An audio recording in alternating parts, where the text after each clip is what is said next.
विष्णु सहस्रनाम चिंतनमाला श्लोक 63 बघतोत आपण।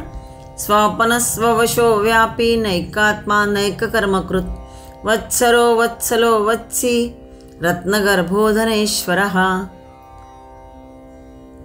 स्वापनः 63व्या श्लोकातलं पहिलं नाम आणि तसं क्रमाप्रमाणे 465 नाम। आतापर्यंत आपण भगवंताच्या अनेक गुणांचे वर्णन ऐकतोय। विश्वरूपाचे विश्लेषण करणं जसं शक्य नाही, कारण ते अद्भुत दर्शन आहे। विश्वरूप ते सर्वस्वी अगोचर असंच आहे। तीच गोष्ट या नामसहस्राची आहे, त्याचंही विश्लेषण होऊ शकत नाही। प्रत्येक नाम गुणवाचक म्हणून प्रसिद्ध आहे। वैदिक ऋषींनीही जी परोपरीने गायलेली आहे ती सर्वांच्या कल्याणासाठीच आहे। आपण भक्तसुद्धा जसे एखादे विलक्षण आश्चर्यकारक निसर्गात काही बघितले किंवा जीवनात काही घडले, काही उत्तम घडले किंवा कधी मनासारखे घडले नाही, तरी त्यावर श्रद्धा असल्यामुळे, नितांत श्रद्धा असल्यामुळे आपल्या मुखातून भगवंतासाठी हे देवा, हे भगवंता, हे नारायणा अशा अनेक परींनी आपल्या मुखातून त्याची नावं येत राहतात। आपण आपली जी गोंधळून गेलेली वाणी आहे ती जेव्हा त्या सच्चिदानंद घराला कारुण्याने किंवा हर्षाने हाका मारू लागते, तेव्हा अशीच वेगवेगळी नामे मुखावाटे पडतात। शंका घेणाऱ्यांना वाटत असेल की कशाला इतकी भगवंताची नामं, 30 तर सांगतायत, पण तरीही तिच्या अर्थात विविध छटा अर्थाच्या दृष्टीने आहे। त्याच्या दिव्य तेजाच्या नामामृतात भिजून गेल्याशिवाय त्यातील गोडवा कळणार नाही। चला तर 465वं नाम बघूया आपण। स्वापनः। ओम स्वापनाय नमः। प्राणिनः स्वापयन् आत्मसंबोध विधुरान मायया अकुर्वन् स्वापनः। जो लोकांना निद्रावश करतो, मोहवितो, तो स्वापन म्हटलेला आहे। स्वापनचा अर्थ आहे झोप आणणारा। सर्व जीव जिच्या अधीन होऊन रोजच्या रोज श्रांती परिहार पाहून ताजे तवाने होतात, त्या निद्रेला ती तमोगुण कार्य असली तरी वाईट कसं म्हणायचं? कारण निद्राला काय म्हटलेलं आहे? तमोगुण आहे हा। आळस, निद्रा हे तमोगुण आहे असं गीतेमध्ये सुद्धा सांगितलेलं आहे। राजस, सात्विक, राजस, तामस गुणांचं वर्णन करताना गीतेच्या 14व्या अध्यायात 8व्या श्लोकात म्हटलंय की तमस्त्वज्ञानजं विद्धि मोहनम सर्वदेहिनां प्रमादालस्य निद्राभिस्तन्ने बध्नाति भारत। भारत म्हणजे अर्जुना, सर्व देहाभिमानी पुरुषांना मोह पाडणारा, मोहनम सर्व देहिनाम म्हटलंय, सर्व देहाभिमानी पुरुषांना मोह पाडणारा हा तमोगुण अज्ञानापासून उत्पन्न झालाय। अज्ञानजम विद्धी, अज्ञानापासून उत्पन्न झालेला आहे। तो या जीवात्म्याला प्रमाद, आळस आणि झोप यांनी बांधून ठेवतो। प्रमाद म्हणजे इंद्रियांच्या किंवा अंतःकरणाच्या अर्थशून्य क्रिया म्हणजे प्रमाद म्हटलेलं आहे। आणि कर्तव्य कर्माकडे दुर्लक्ष करून निरुद्योगी राहावेसे वाटणे म्हणजे आळस, आणि पुन्हा अति झोप जेव्हा घ्यावीशी वाटते म्हणून निद्रा, हे सगळे गुण कसे आहेत? तमोगुण आहे। यात आळस आणि प्रमाद हे ठीक आहेत, पण निद्रेला जो तमोगुण म्हटलंय त्याला वाईट कसं म्हणायचं? ती तर सर्व जीवांना आपल्या अंकावर झोपवणारी जननीच आहे निद्रा। श्रम, चिंता, भय सर्व विसरून जीव जिथे विश्रांत होतात आणि सुखावतात त्याला निद्रा म्हणतात। यदग्रेच्या अनुबंधेच्या सुखम मोहनम आत्मनः निद्रालस्य प्रमादोत्थन हे म्हटलं आहे खरं, पण त्याशिवाय जीवाचं चालणार नाही। माणसाला एक दिवस जरी जागरण झाले तरी तो अस्वस्थ होतो। निद्रानाश हा तर रोगच आहे, विकृती आहे। आलस्य म्हणजे कर्मस्फूर्तीचा अभाव आणि प्रमाद म्हणजे जागृतीच्या, स्मृतीचा, दक्षतेचा अभाव प्रमाद म्हणजे। पण हे दोष निद्रा नीट झाली नाही तर, निद्रेमुळे नाही। जर झोप नीट झाली नसेल तर मग प्रमाद होतो, म्हणजे काहीतरी घडतं, चुकीचं घडत राहतं सगळं, किंवा दक्षतेचा अभाव त्यामुळे सुद्धा होतो, पण निद्रेमुळे नाही। झोप नीट झाली असेल तर हे सगळं घडणारच नाही। म्हणून निद्रा काय म्हटलंय? मोठं वरदान आहे, ते दिव्य औषध आहे, अद्भुत आहे, अद्भुत रसायन असंच आहे। जणू सर्वेंद्रियांना तेथून संजीवनच मिळते। संजीवन पुरवणारा कोण आहे? तर हा परमात्मा होय. आणि म्हणून तो काय आहे? स्वापन म्हटला आहे. आळस, प्रमाद हे जरी दोष आहेत तरी निद्रा ही माणसाची अत्यंत गरज आहे. ती पूर्ण झाल्यावर सगळेच लगेच शय्यात्याग करून उत्साहाने कामाला लागतात. पण जर झोप पूर्ण झाली तरीसुद्धा उत्साहाने कामाला न लागणे म्हणजे आळस. कामाला लागल्यावर त्यात अनवधान थोडाही झाला मग तो प्रमाद. म्हणजे आळस आणि प्रमाद यांचा त्यागच विहित आहे, उचित आहे. निद्रेचं मित सेवन अनिषिद्ध आहे. झोप, भूक, तहान, मैथुन इच्छा इत्यादी जन्म, मृत्यू, जरा, व्याधींप्रमाणे देहस्थितीचे अंग आहेत. समूळ देहाचे निराकरण झाल्याखेरीज त्यांचे निराकरण होऊ शकत नाही.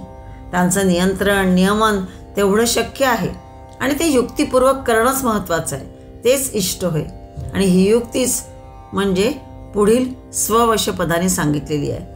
म्हणजेच निद्रा ही आवश्यक आहे आणि ती देणारा सुद्धा कोण आहे? भगवंतच होय. निद्रेतूनही नयनामध्ये स्वप्न होऊनी कोण जागतो, सुखदुःखामध्ये हृदयी राहून कोण अखंडित सोबत करतो.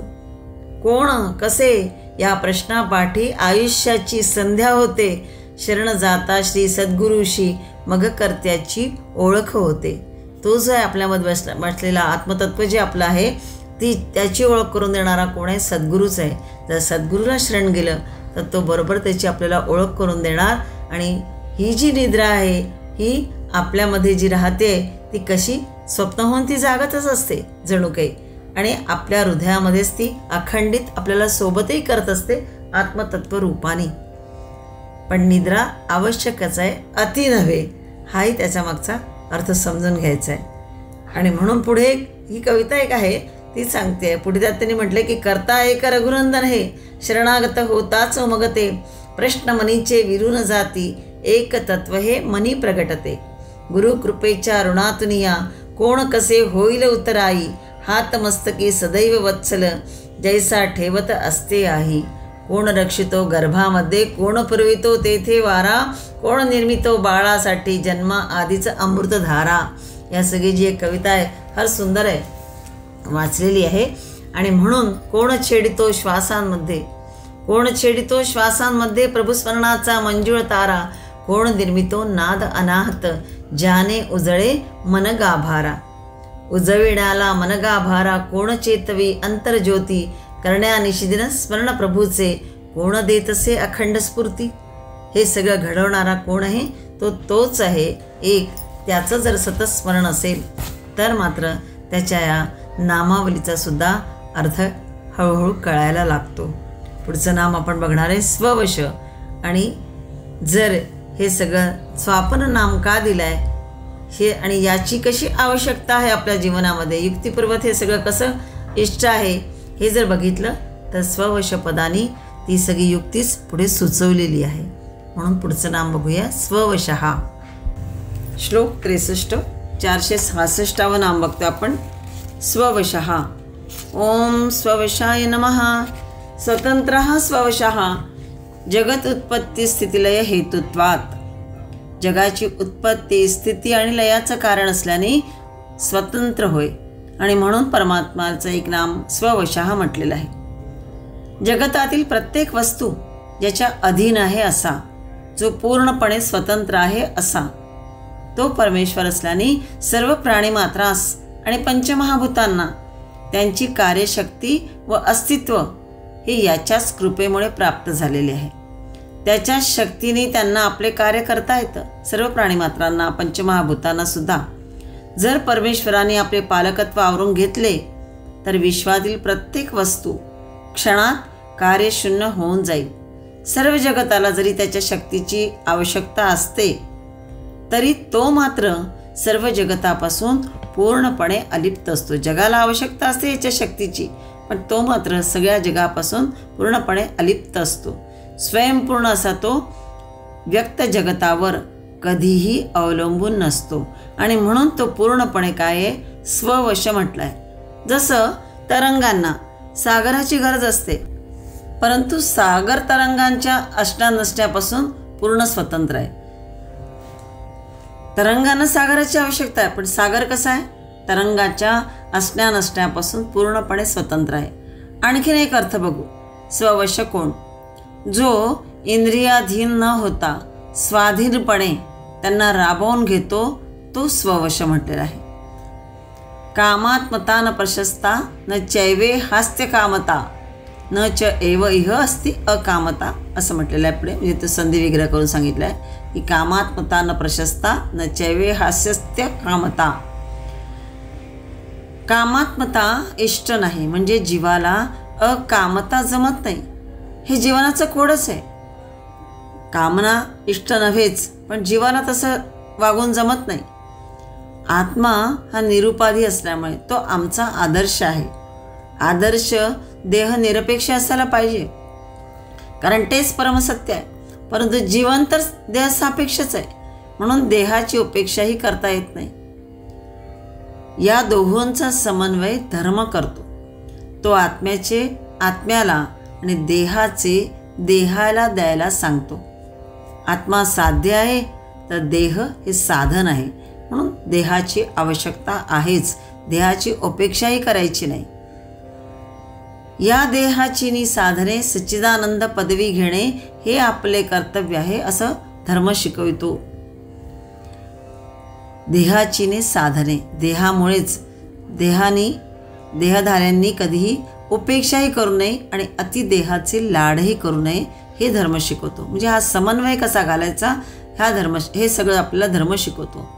देहधारणा तोपर्यंत आवश्यक आहे जोवर चर्मदेहानी सगळे मागील पुढील जन्म छेदले नाहीत तोवर देहधारणा आवश्यक आहे.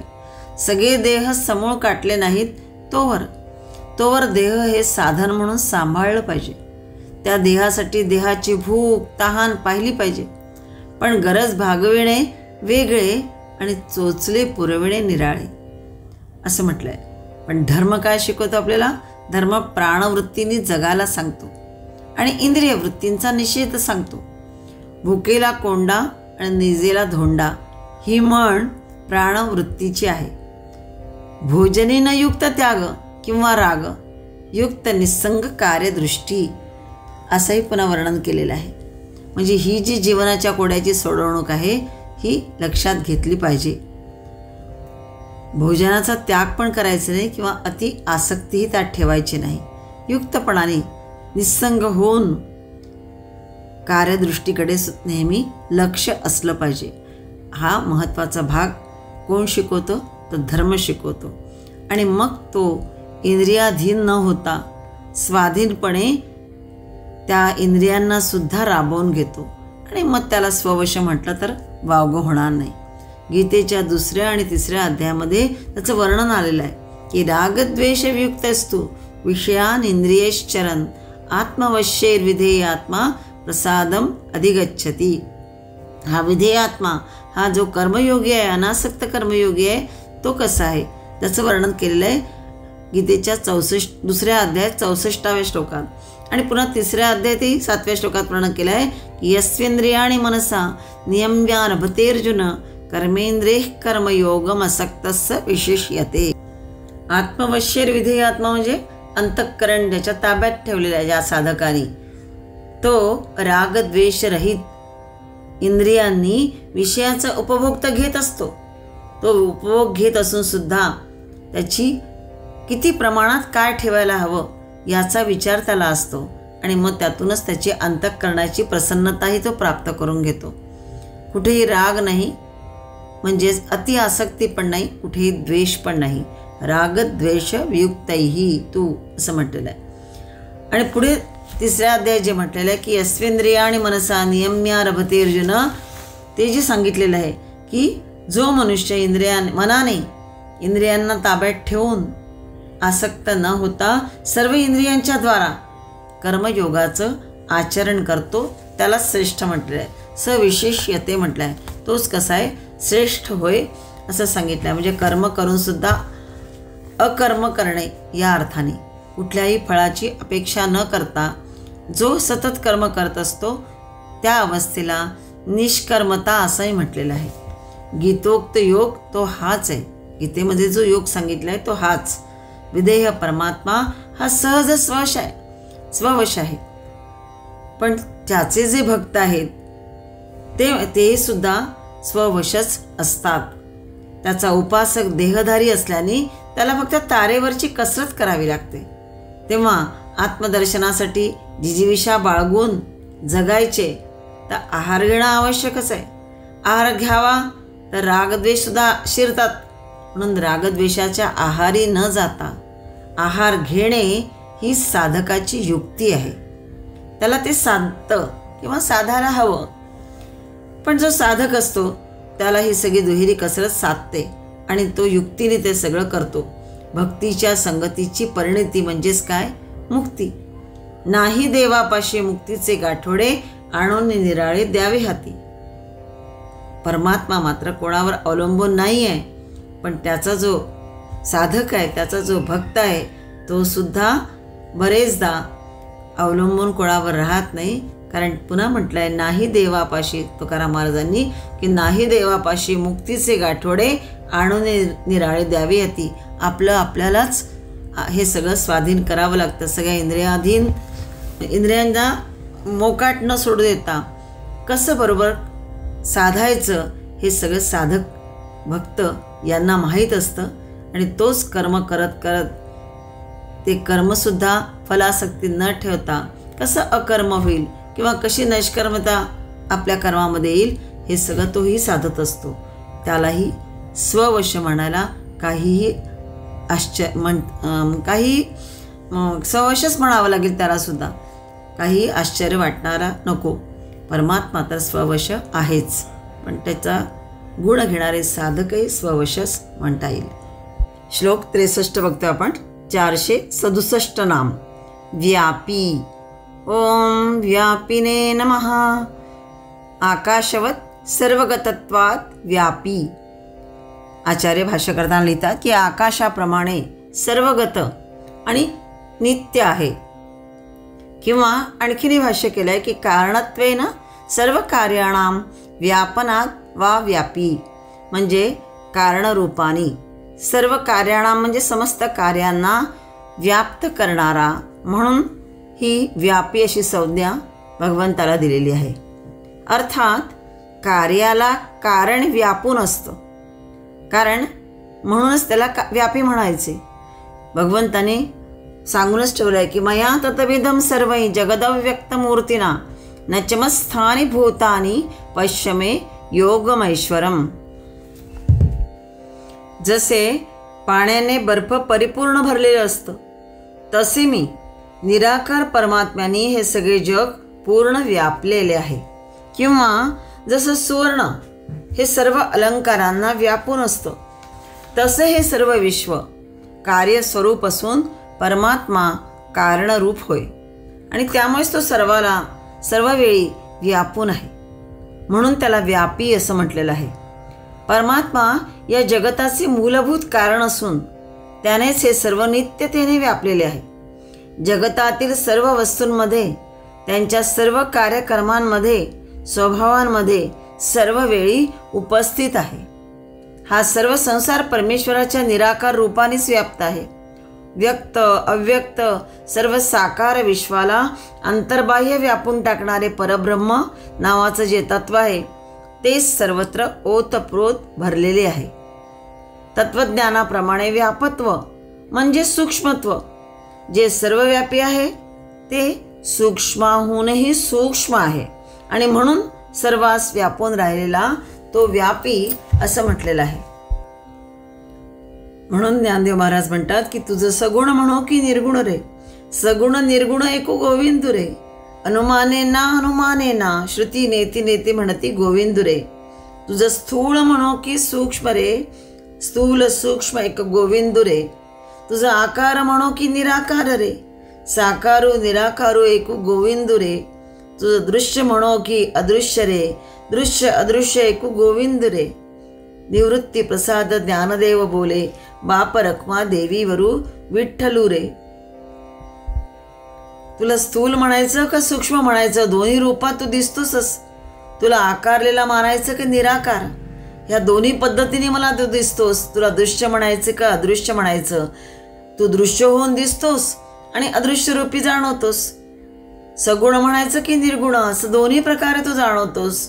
अशा प्रकारे भगवंत ज्ञानदेव महाराज भगवंताचा रूपाचे वर्णन करतायत. आणि निवृत्तीनाथांच्या कृपेने म्हणून ते म्हणतात की मी तुला विठ्ठल म्हणूनच पाहतो व अनुभवतो, असे माऊली सांगतात आहेत. खरंच परमात्मा हा असाच आहे, न कळणार जोगा, व्यापी, कारणरूपाने समस्त कार्यांना व्याप्त करणारा असाही आहे. आणि आकाशवत सर्वगतत्वात व्यापी, आकाशाप्रमाणे सर्वगत असल्यामुळे आणि नित्य आहे. शिवाय सूक्ष्मातूनही सूक्ष्म तो आहे, म्हणूनही त्याला व्यापी अशी संज्ञा दिलेली आहे. श्लोक 63, 468 नाम बघतो आपण. नैकात्मा. ओम नैकात्मने नमः. नैकात्मा म्हणजेच एक नव्हे तर अनेक स्वरूपात, म्हणून तो नैक स्वरूप, अनेक आत्मा होय. न एकात्मा म्हणून अनेकात्मा अशा अर्थाने. तो परमात्मा एकच जरी आहे तरी विश्वरूपाने व्यक्त होताना तो कसा दिसतो?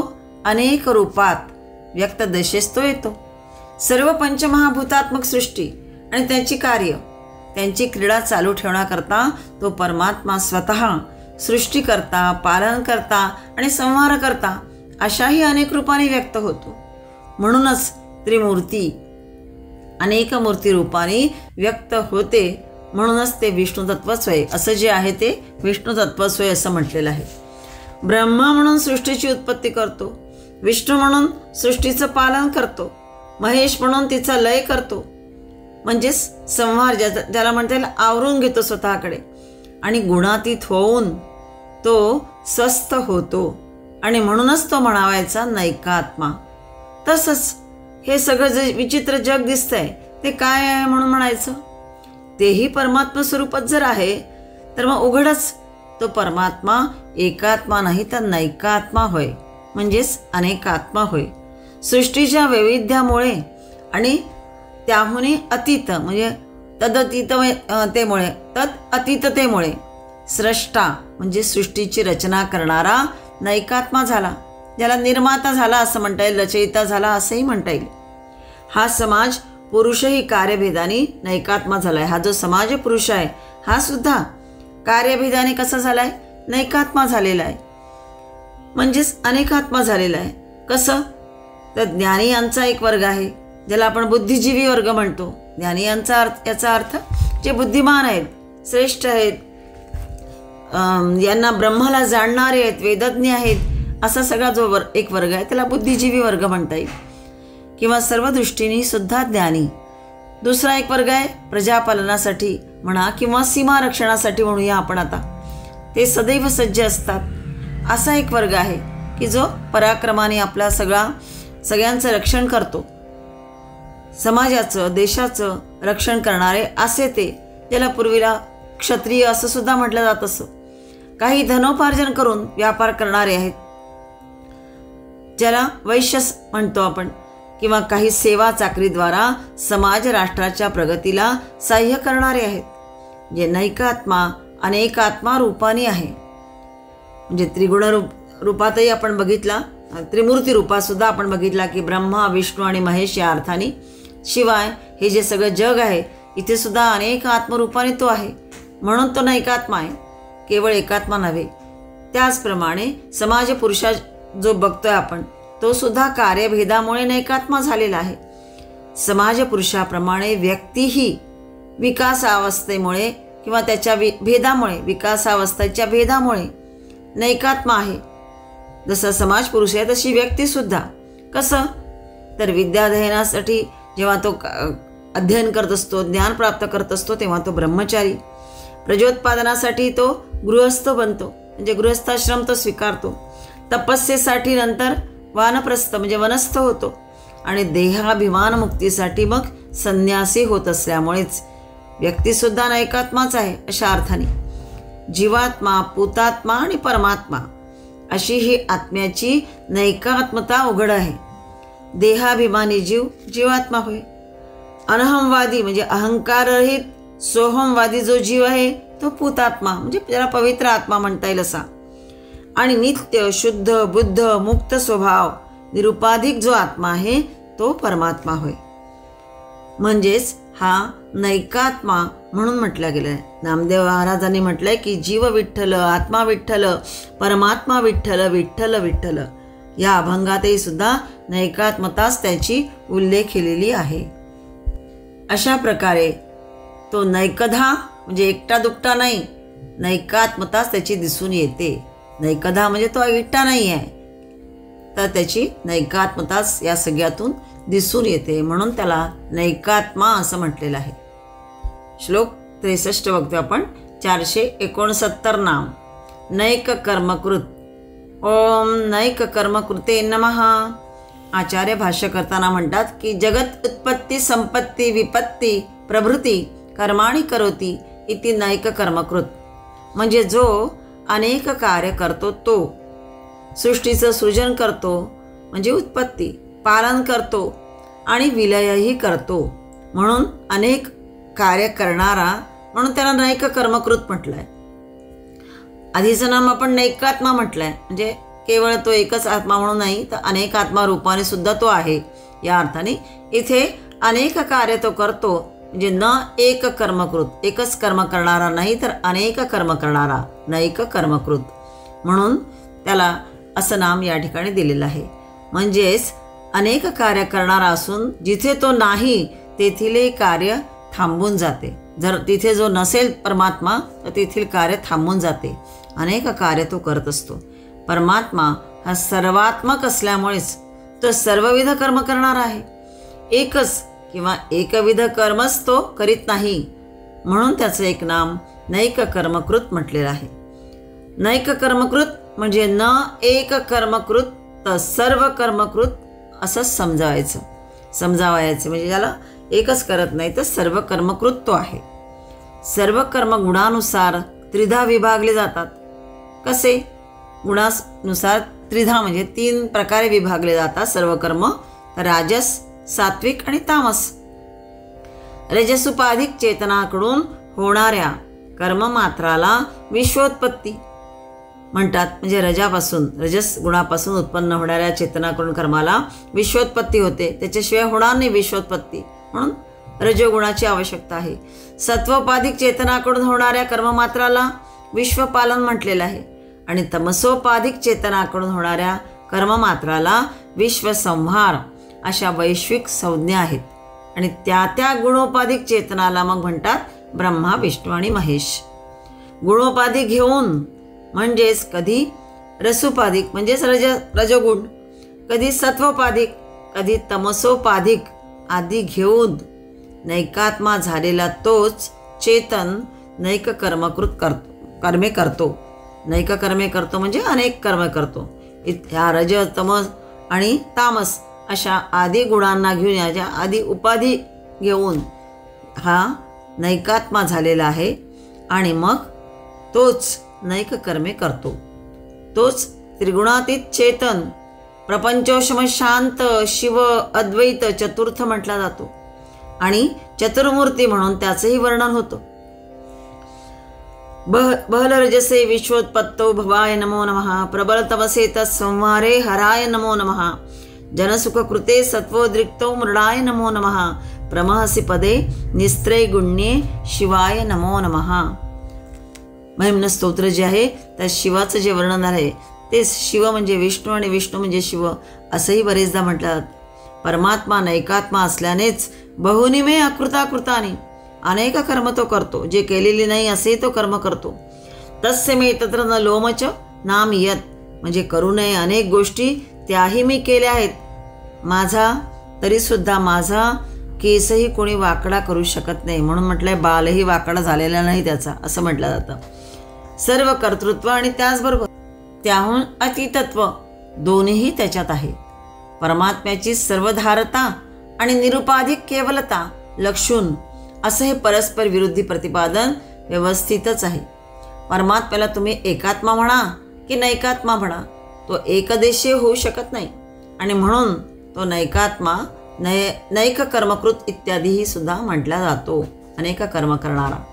या 63व्या श्लोकात स्वापनहा, स्ववशो, व्यापी हा जो चरण स्वतंत्र आलेला आहे, त्यानंतर नैकात्मा, नैक कर्मकृत हा एक स्वतंत्र चरण आलेला आहे. कुठे चरण, कुठे श्लोकार्ध, कुठे श्लोक, कुठे एखादं युग्मक आणि कुठे कुलक, म्हणजे अनेक प्रकारे ज्याला म्हणता येईल समूहानी अशी ऱ्हस्व दीर्घ संगती किंवा सूत्र विवेक्षेनुसार आपल्याला प्रत्येक श्लोकांमध्ये आढळून येतं. जिथे संगती नसेल तिथे प्रत्येक पद मग स्वतंत्र आहे. काही ठिकाणी संगती आहे. संगती सूत्रात सुद्धा ही प्रत्येक पदाचं स्वातंत्र्य अबाधित आहे. सूत्रे मुक्तामणी इव असं जे म्हटलंय त्यासाठीच सूत्रे मुक्तामणे हे इव. सूत्रामध्ये मुक्तामणी ओले की कशी सुंदरता दिसते, त्याची संगती वाढते, त्याप्रमाणे असं हे सगळं सहस्रनाम मनाला आकर्षून घेणारं, कधी गुण दर्शवणारं, कधी त्यातील मोहकता आणि गर्भितार्थाने भरलेलं, तर कधी अवतार रूपात आलेला तो परमात्मा श्री विष्णू खूप काही शिकवून जाणारा, म्हणूनही त्या नामाने त्याला वेगवेगळ्या प्रकारे संबोधल्या गेलं आहे. ते यासाठीच. श्लोक 63 बघतो आपण आता. 470 नाम वत्सरः. ओम वत्सराय नमः. वसत्यत्राखिलमिति वत्सरः म्हणजे वसती अत्र अखिलम स वत्सरः म्हणजे सगळं काही त्याच्यामध्येच वसलेलं आहे तो वत्सर. भगवंताचे अधिष्ठान प्रत्येकाच्या अंतर्यामी असल्यामुळे अंतरंगात राहणारा, परंतु त्याचवेळी तो सर्वव्यापीही आहे, अशाही अर्थाने तो वत्सर आहे. सगळं काही त्याच्यातच वसलेलं आहे, म्हणून सर्व विश्वाचं तो अस्तित्व आहे. म्हणूनच आपण सर्व प्राणी मात्र त्याच्यात राहतो, श्वासोच्छ्वास करतो, कार्य करतो. सर्व जीवांचं अधिष्ठान त्याला आधार असल्याने अनंतकालही आहे तोच आणि अमर्याद आकाशही तोच आहे. एक पौराणिक संदर्भ देतात की वत्सरचं आणखी दुसऱ्या नामाच्या संदर्भामध्ये पौराणिक संदर्भ आहे की शत्रूंनी हरण केलेली सगळी गायींची वासरं, संस्कृतमध्ये गायीच्या वासराला वत्स म्हणतात. ही जी गायींची वासरं आहे ही भगवान श्रीकृष्णांनी त्या शत्रूपासून परत मिळवली आणि गोपालांना ती परत केली, आणि म्हणून त्याचं एक नाम वत्सरः असंही आहे. किंवा वत्सरचा आणखीन एक अर्थ आहे वर्ष. वत्सर यथावत सरत असतं, म्हणून वत्सर जे वर्ष म्हणतात, सरकत जाणे, सरत जाणे. पावसाळा, हिवाळा, उन्हाळा, पुन्हा पावसाळा, हिवाळा, उन्हाळा हे कालचक्र असंच वर्षानुवर्ष युगानुयुगे सतत चालत राहते, आणि म्हणून तो कालात्मा परमात्मा कोण आहे? वत्सर सुद्धा होय. वत्सर हे सामान्य वर्ष होय, किंवा असं म्हणतात की वत्सर म्हणजे सामान्य वर्ष, किंवा त्याला सम उपसर्ग लागला तर संवत्सर, किंवा परि उपसर्ग लागला तर परिवत्सर, ही विशिष्ट अर्थाने वर्ष म्हटलेली आहेत. कालस्वरूप परमात्माच प्रतिवर्ष पाऊस, पीक, प्रजा देतच असतो, आणि त्यामुळे तोच कोण आहे? वत्सान राती ददाती इति वत्सर म्हणजे वत्सांना तो देतो. वत्स म्हणजे हे सगळे प्रजाजन, त्यांना देतो, त्यांचं रक्षण करतो, अशाही अर्थाने हे सगळं देऊन, पीक पाऊस पाडून, पीक देऊन, धनधान्य देऊन त्यांच्यावर जणू काही उपकारच करतो. तोच आपल्या वत्सांना हे सगळं देतो, म्हणूनही वत्सर. आणखी एक अर्थ केला आहे की प्रत्येक जीवाच्या दृष्टीने त्याचा वंश हा सर्वात महत्त्वाचा म्हटलेला आहे, सर्वात महत्त्वाचा विषय प्रत्येकाच्या दृष्टीने. वंशकर पुत्र नसेल तर त्याची सारी धनदौलत, राजवैभव त्याला निरर्थक वाटते, ते सारे लावारिस होणार मग जर वंश नसेल किंवा वंश करणारा, पुढे चालवणारा पुत्र नसेल तर. म्हणून आमचे सर्वस्व कोण आहे? पुत्र आहे. त्याद्वारा आम्ही सतत राहतो आणि या समस्त मिळकतीचे मालक होतो. म्हणजे मुलं ती पुढे जेव्हा होतात, पुढे पुढे ते सगळं वाढतं, या अर्थाने आम्ही या मिळकतीचे मालक होतो. असं हे सर्व स्वरूप म्हणजे संतान देणारा परमात्मा, म्हणूनही तो वत्सर होय. पुढचं नाम वत्सल सांगितलेलं आहे. पुढे ते बघूया. श्लोक 63 471 नाम बघतो आपण. वत्सलः. ओम वत्सलाय नमः. भक्तस्नेहितत्वात् वत्सलः. वत्सांसाभ्याम कामबले. पतंजली सूत्रानुसार आणखीन एक म्हटलेलं आहे. वत्सलः म्हणजे काय तर अत्यंत प्रेमळ. भक्तस्नेहित्वात् वत्सलः हा जो उल्लेख केला आहे ते या अर्थाने की तो अत्यंत प्रेमळ आहे, आपल्या भक्तांवर निरतिशय प्रेम करणारा आहे. जगातील सर्व माता पित्यांची ममता एकत्र केली तरी तिच्याहून कितीतरी अधिक ममता तो आपल्या भक्तांवर करतो. आणि म्हणून नारायण विष्णू वत्सल आहे. वत्सम लाती आददाती इति वत्सलः, म्हणजे आत्यंतिक प्रेम हाच वत्सल शब्दाचा खरा अर्थ होय. सर्व नाती बघा ना प्रेमाची असतात, पण ती अकारण नाही, त्यामागे काहीतरी कारण असतं. म्हणजे कारणाशिवाय कोणीच कोणावर प्रेम करीत नाही. तुम्ही माझे कोणी असाल किंवा त्याच्याकडून काही अपेक्षापूर्ती होत असेल तर प्रेम असतं. सर्व प्रेमाच्या नात्यात मायलेकरांचं प्रेम सर्वोपरी मानलं जातं. तिथं प्रेमाला पुरेसं काही दुसरं काही कारण लागत नाही. खरं तर हा माझा पुत्र आहे आणि ही माझी आई आहे, एवढंच कारण त्या प्रेमाला पुरेसं आहे.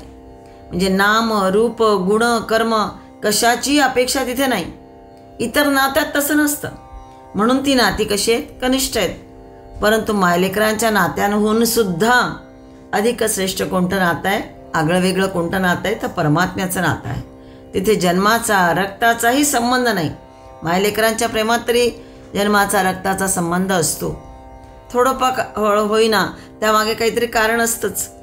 पण इथे परमात्म्याशी जे नातं आहे ते मात्र आगळं वेगळं आणि श्रेष्ठ असे आहे. परमात्मा तुमची माता नाही, परमात्मा तुमचा पुत्रही नाही, तर तो तुमचा निजात्मा आहे आणि तोच तुम्ही आहात. म्हणजे तत्त्वम असी, तोच तू आहेस. हे जे सूत्र आहे हे या अर्थानेच आहे. त्याहूनही अधिक निकट अंतरतर दुसरं असं काही असू शकत नाही. जो आपला निजात्मा आहे तो अधिक निकट, याहून दुसरं काही असू शकत नाही. दुसरे अधिक प्रिय आणि प्रेमळ असू शकत नाही. म्हणून परमात्मा हा निरतिशय वत्सल होय. त्याला वत्सल म्हणणे हेही गौणच, पण गायीच्या वत्सलतेहून अधिक वत्सलता आम्हाला आढळत नाही. बघा ना, वत्स म्हणजे तिचं वासरू ते घरी असतं आणि गाय असते रानामध्ये चरायला गेलेली. वत्साला भरपूर दूध पाजता यावं म्हणून ती कोळं कोळं लुसलुशीत गवत आणि त्याची अग्र जी असतात ती खात असते. जाताना खाताना म्हणजे दोन्ही अर्थाने, चरताना म्हणता येईल, तिला सतत कोणाचं ध्यान असतं तिच्यामध्ये, तर आपल्या वत्साचं, आपल्या वासराचं ध्यान तिच्या मनात असतं. तिच्या दृष्टीसमोर सतत ते वासरू, ते वत्स असतं. त्याच्या स्मरणाने सायंकाळी परतताना ती धावत असते गाय, आणि तिला आपला पान्हा आवरत नाही. तिच्या स्तनातून दूध गळू लागतं, त्याच्या धारा वाहू लागतात. धावत हमरत येऊन ती जेव्हा त्या वत्साला चाटते, त्याला पाजते, तेव्हाच तिला चैन पडतं. अशा अपत्य प्रेमाला म्हणतात वत्सलता. परमात्मा हा असा वत्सल आहे. आपल्या वत्साला, भक्ताला तो कुरवाळतो, त्याच्या इच्छा पूर्ण करतो, त्याला सर्व आपदांपासून वाचवतो. भक्त वत्सल तोच होय. गायीच्या वत्सलतेहूनही अधिक वत्सलता आम्हाला खरं तर कुठे आढळत नाही. पण तरीही परमात्म्याला वत्सल म्हणून संबोधतात ते यासाठीच की तो अति प्रेमळ आहे.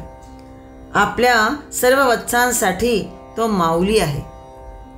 विठू माऊली तो माऊली जगाची, लेकरांची सेवा केलीस तू आई, कसं पांग फेडू कसं होऊ उतराई. असं जे गीत आहे त्या अर्थानेच आहे. तुझ्या उपकारा जगी तोड नाही, ओवाळीनं जीव माझा सावळे विठाई. असं जे अभंगातून म्हणतात किंवा अभंग हा असा मुखातून सहजी निघतो ते यासाठीच. परमात्म्यासारखा प्रेमळ, कशाची अपेक्षा न करणारा, पण सर्व जगताला जे हवे ते देणारा तो प्रेमळ वत्सल. नाही तर त्याला आणखीन काय म्हणायचं. श्लोक 63 बघतो आपण. 472 नाम. वत्सी. ओम वत्सिने नमः. वत्सानां पालनात वत्सी असं म्हटलंय. जगत पितुस्तस्य वत्सभूताः प्रजा इति वा वत्सी. वत्सी म्हणजे पिता, ज्याला अगणित बालके आहेत असा जगताचा माता आणि पिता तोच आहे. भगवंताने गीतेत म्हटलंच आहे की पिताहमस्य जगतो माता धाता पितामहः. गीतेच्या 9व्या अध्यायात या जगाला धारण करणारा, कर्मफल देणारा आई वडील पितामह मीच आहे. भगवान श्री विष्णू जगत पिता असल्याने प्रजा त्यांची वत्स स्वरूप आहे. म्हणजे वत्स याचा अर्थ त्याची प्रजा ही त्याची बालक आहे, जणू आश्रय असल्यासारखी, म्हणून वत्स स्वरूपा म्हटली आहे. आपल्या मुलाप्रमाणे तो सर्व प्राणी जगतात सांभाळतो, वाढवितो, कारण तो त्यांना आपली प्रजा असंच मानतो. दुसरा अर्थ जो कळपातील वासरांना सांभाळतो, शिक्षण देतो, त्यालाही वत्सी म्हणतात. जो गोपाल असतो, जो आपल्या कळपातील वासरांना सांभाळतो, त्यांना चारायला घेऊन जातो, पुन्हा त्यांना घरी आणतो, त्यांना बरोबर शिकवतो काय असेल ते, त्यालाही वत्सी म्हणतात. वत्सी म्हणजे वत्सवान, ज्याला संतान आहे तो, असाही अर्थ केला आहे. जगात सर्व वस्तूंचे निस्संतान होईल, पण परमात्म्याचे कधीही व्हायचे नाही. तो सनातनच आहे. त्याची संतती आत्मरूपाने कधीच कुंठित होत नाही आणि म्हणून त्याला वत्सी म्हणावायचे. कृष्णावतारामध्ये भगवान वत्सप होता. बालपणी वासरांचा कळपच तो राखीत असे आणि म्हणून तो वत्सी असं म्हटलं जायचं किंवा असं म्हणावायचं त्याला. भगवान विष्णू श्रीवत्स लांछन म्हणूनही प्रसिद्धच आहे. तेव्हा त्याही अर्थाने तो काय आहे, वत्सी. नहि वंध्या विजानाती गुर्वी प्रसवेदनाम. या न्यायाने ज्याला वत्स नाही, अपत्य नाही, तो वात्सल्य काय जाणणार. अर्थात मातृभाव पितृवत्सल भाव त्यांच्यात नसतो असं नाही. त्याला अपवाद असतात काही, पण काहींना ते अमृतत्व लाभत नाही.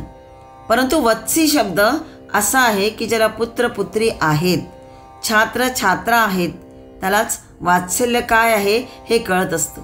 अशी वात्सल्यवान पुरुषालाच कृतार्थता लाभत असते. शतपथ ब्राह्मणचं एक वचन आहे, जे शुक्ल यजुर्वेदातले हे भाष्य आहे, महर्षी याज्ञवल्क्य ऋषींनी केलेलं, की मातृमान पितृमान आचार्यवान पुरुषो वेद. मानवाचा पहिला गुरु कोण, तर आई, दुसरा पिता, तिसरा गुरु जो असतो तो आचार्य आहे. या वचनानुसार जेव्हा तिन्ही शिक्षक उत्तम असतील तेव्हाच व्यक्ती कशी होते, ज्ञानवान होते, संस्कारित होते. परमात्मा संपूर्ण जीवसृष्टीवर खरं तर अपत्यवत प्रेम करतो. तिच्या धारण पोषणासाठी तोच त्यांना सर्व काही देणाराही आहे. माता देणाराही तोच आहे, पिता देणाराही तोच आहे, गुरुसुद्धा योग्य लाभवून देणारा परमात्माच आहे. तोच बरोबर आपल्या शिष्यांना कोण योग्य आहे त्याच्या ठिकाणी बरोबर त्या गुरुची गाठभेट घालून देतो जणू काही. आणि गुरुलासुद्धा कोणता शिष्य त्याच्या लायक आहे तो बरोबर त्याला त्याची गाठ घालून देतो जणू काही. म्हणूनच परमात्मा वत्सी आहे, कारण अपत्यवत प्रेम तो या सगळ्यांवर करत असतो. कोणीही त्याला अतिप्रिय वा कोणाचा तो द्वेषही करत नाही. म्हणजे कोणी त्याला अतिप्रियही नाही किंवा कोणाचा तो द्वेषही करत नाही. तोच मातृवत पितृवत सांभाळणाराही होय आणि तोच गुरुवत सुद्धा आहे. गुरुरूपानेच तोही येतो. जोवर परमात्म्याची सृष्टी जीवजगत आहे तोवर परमात्माचे नामही प्रत्यही घेतले जाणार आणि म्हणूनच वत्सी होय. श्लोक 63 473 नाम बघतो आपण. रत्नगर्भः. ओम रत्नगर्भाय नमः. रत्नानि गर्भभूतानि अस्येति समुद्रो रत्नगर्भः. ज्याच्या गर्भात रत्ने आहेत असा समुद्र. समुद्राप्रमाणे सागराप्रमाणे ज्याने आपल्या गर्भात विपुल संपत्ती साठवली आहे तो. त्यामुळे असं म्हणता येईल की आपल्या भक्तांना तो अपेक्षित असं सगळं देण्यामध्ये तत्पर असतो. म्हणून त्याला श्री विष्णूला रत्नगर्भ हेही एक नाम दिलेलं आहे. या श्लोकामध्ये 63व्या श्लोकात विष्णू सहस्रनामाच्या स्वापनः स्ववशो व्यापी नैकात्मा नैककर्मकृत हा प्रत्येक चरण स्वतंत्र सूत्राचा आलाय. आणि खालच्या ओळीत वत्सरो वत्सलो वत्सी हे थोडं साधर्म्य असलेले नामं आली आहेत. आणि त्याच ओळीत शेवटचा जो चरण आहे म्हणजे पुढचा रत्नगर्भो धनेश्वरः, यामध्ये रत्न आणि धन हे शब्द जे आलेत हे समानार्थक समजायचे आहेत. त्यामुळे परस्पर पूरक ही दोन्ही पदं आहेत. रत्न म्हणजे मुक्ता प्रवाळ कौस्तुभ यासारखी रत्न समुद्रातून निघालीत. सुवर्ण रजत हिरे माणके डोंगर खाणीतून आली आहेत. म्हणजेच काही जलज आहेत, समुद्रातून आली म्हणजे काही जलज म्हणजे जलातून निर्माण झालेली अशा अर्थाने. काही भूमिज म्हणजे सुवर्ण रजत हिरमाणकं जे आहेत हे डोंगर खाणीतून आली आहेत म्हणून भूमिज म्हटलं आहे त्यांना. पंचमहाभूतांपैकी पंचमहाभूत कोणते तर भूमी आप तेज वायू आकाश म्हणजे पृथ्वी आप तेज वायू आकाश हे सगळे पंचमहाभूत आहेत.